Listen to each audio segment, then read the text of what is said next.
Hey, sports porchers! We have some breaking news, and I'm your hockey Jesus, and I'm here to bring it to you as quickly as and possibly as I can, without making sure that I give you a little bit of knowledge that you haven't already known. But the Pittsburgh Penguins have a new head coach. That's right. Everything that I said about the head coaches was all wrong.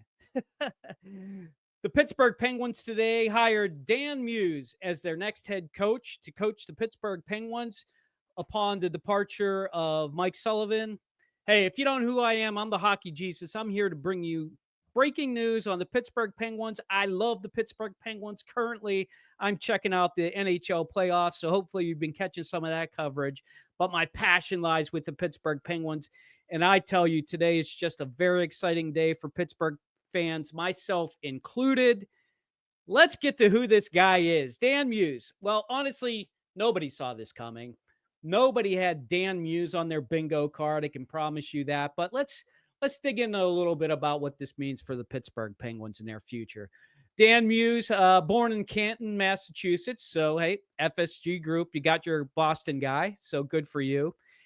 He only played college hockey, never played a lick of NHL, not even minor league hockey. He only played college at Stonehill College. That was the early 2000s. He played there. And then he went on to coach various universities where, from 2005 to 2015. So after college, he bounced around to some universities. The most important one and the most famous of them, I think you know this college. It's called Yale University. Yeah, that's right. That's up in Boston too. He was assistant head coach there, not head coach, but assistant head coach. And he was part of that 2013 national championship team. You people in Boston probably remember. Us people in Pittsburgh have no idea. But hey, he's a champion, right? So that can't be bad. Upon that, he actually ended up in the NHL. He became actually not right away. From 2015 then to 2017, he coached in the USHL. That's the United States Hockey League, where he coached the Chicago Steel as Clark Cup champions in 2017. Try and say that 3 times fast. So once again, one at one level, one at the next level. After the 2017 season, he joined Peter Laviolette at the National Predators for the 2017. Basically, the whole time Peter Laviolette was in Nashville from 2017 to 2016. So if you're keeping score at home, that was post the Penguins championship year. So he wasn't coaching there when the Pens beat them in the finals. That was the year after. So that actually be an interesting conversation with him, how the Predators dealt with that loss, even though he wasn't part of that team. 2 of the 3 years that Nashville made the playoffs, they were actually President's Trophy the following year, 2017, 2018. And they did make the playoffs the following year. And of course, they made the semifinals that President's Trophy year and were out in the quarterfinals the year after that. And then good old our friend, the COVID came along. And, we're not even really going to talk about the 2020 year. Although we do know Tampa Bay Lightning absolutely won that Stanley Cup. It's a fair Stanley Cup.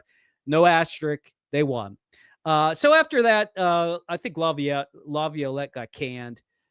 So somewhere around 2020 is when he started to coach the USHL. This is the developmental group for kids coming up, the under 17 and under 18 crowd. He was head coach there for 3 years. So that's check mark. Coaching experience, check mark. Coaching young kids, both at the college level and then now kind of at the elite college level at under 17. The under 17 team won gold in 2022 and went undefeated. And then again, that same team the next year went on to win gold and beat Sweden in overtime to win the gold game.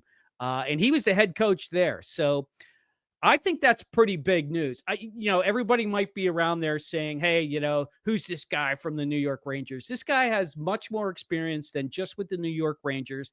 That's why you come to the Hockey Jesus. I'm going to give you the full picture.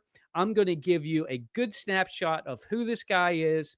Of course, he did play for the New York Rangers. We won't hold that against him.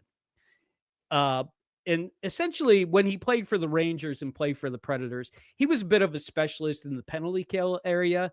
And for the Rangers, for example, the first year he was there, the New York Rangers were third in the penalty kill at 84.5%.